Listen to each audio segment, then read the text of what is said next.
Hello, my name is Francis. I'm just going to put together a simple Paternoster rig up trace for pike fishing, or helicopter rig. I had all sorts of problems when I started pike fishing about 30 years ago with this rig, and when these swivels came out for carp fishing, I adapted a carp fishing rig for pike fishing. I call it helicopter up trace. Doesn't tangle, easy to make.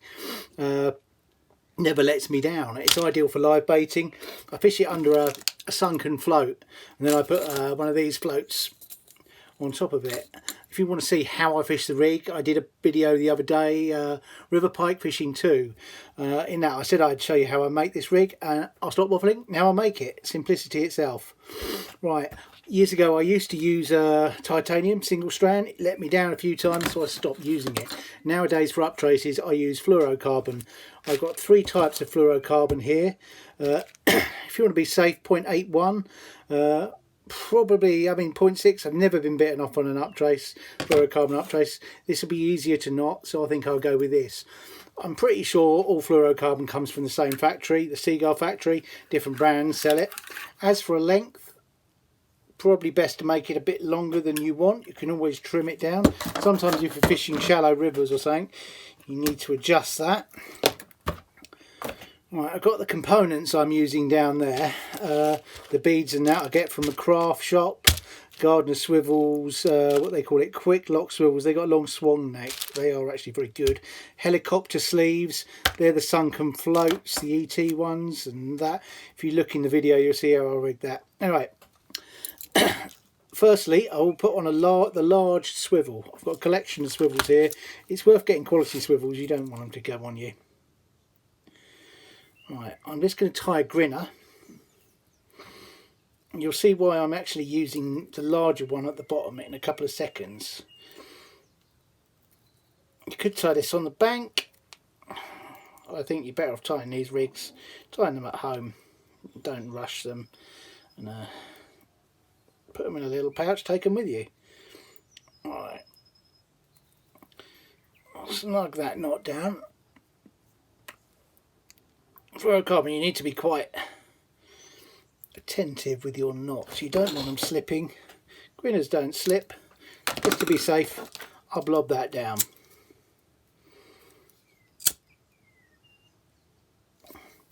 Right. Above this, out of my selection of craft bead swivels, I'm putting a very small one here. You'll see why. Probably don't need to do this. Just drop that on there. Then I've got the helicopter rig sleeve. Now that'll just, the pike will be taking that little bead will be underneath this rubber and will take the force of the pike. Let's see if I can actually get, I got it through there. As you can see. Just make this rig last a bit longer. Right, on top of that, the Gardener quick chain swivel, and I'm sure other companies make these. I find Gardener terminal tackle just to be reliable, no nonsense. So that's on there. You'll see how quick this is to make.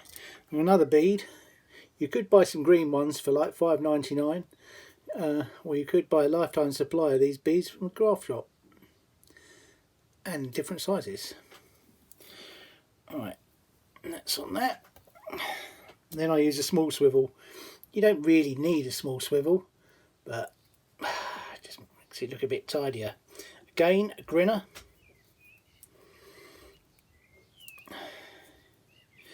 On the thicker fluorocarbons, if you want to go for 1mm, you might be better off with a blood knot, because the knot will be huge. If you're going to use a blood knot, you're going to have to blob that down. Blood knots slip. And no pike in this country is ever going to snap 60-pound fluorocarbon or whatever it is. Some people think it might. I don't think it will. You can't use normal wire for this rig because of this. When that fish, it will kink. You could use titanium. if you're confident in titanium, I wouldn't touch single strand. You probably get away with multi-strand, but a pike's eye is on top of its head.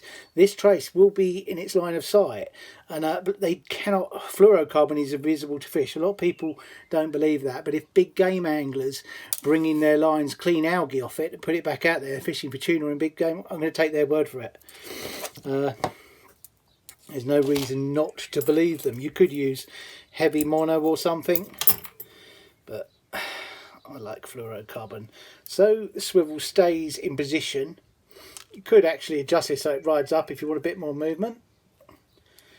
I'm just tying a power gun stop knot there. You could put a ledger stop on there or something if you want it to look a bit neater, but I like these because you can just tighten them up if they come off. Oh dear, that wasn't ideal, but that'll work.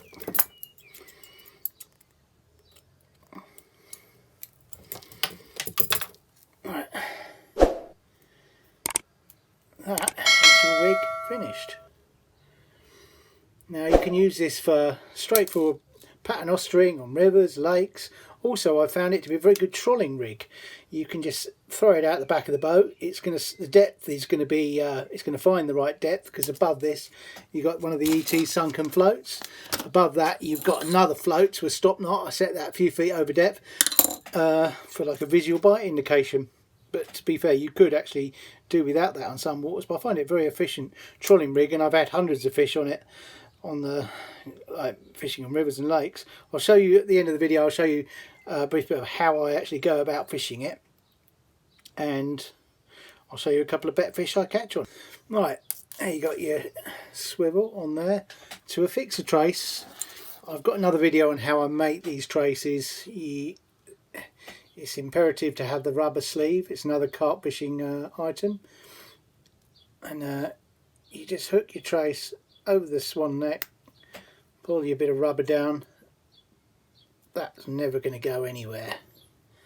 This is where the longer swan neck comes in handy, because that kicks that out. This rig can't tangle, doesn't tangle, hasn't let me down.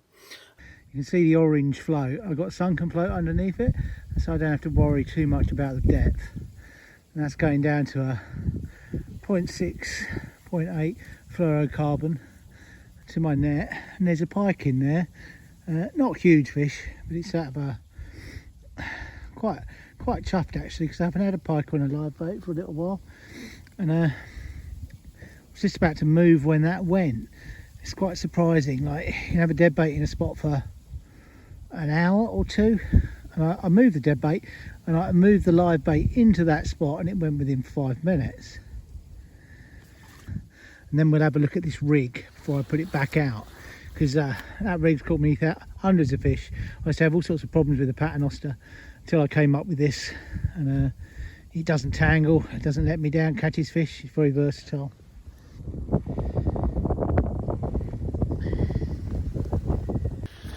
Right, let's try and look at this rig. Right, this end, you've got the ET Nod float.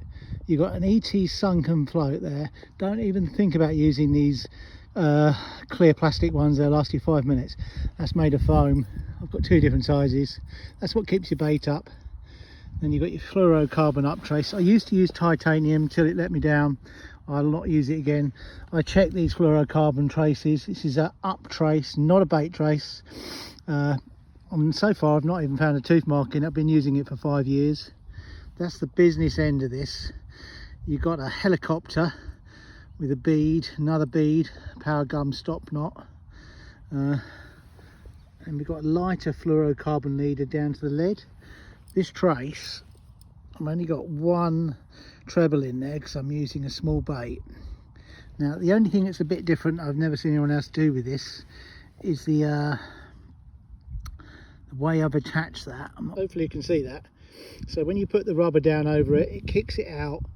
That's bulletproof rig. When I show you how to make this, I put a bead above the knot, because that lower helicopter will take the impact, will take the pressure of the pike. I wouldn't, titanium, single strand titanium, if you're happy with that, use it. I had a bit of misfortune with it. This is a bulletproof rig. You can trot this rig you can fish it from you can do anything with it. Anyway, I'm going to get back to doing some fishing now. If you enjoyed that, I'm sorry if it's a little bit rough and ready, but I'm no expert at these sort of things. I'm just an average pike angler who's been doing it for a long time. That rig served me really well. Yeah, thanks for watching. Any comments, do leave them, or likes, much appreciated. And I will be doing a couple more videos when it gets cold again. I'm going to do my Cheb rig, which managed to spawn a huge pike over 30 pounds this year on that. Anyway, tight lines, cheers.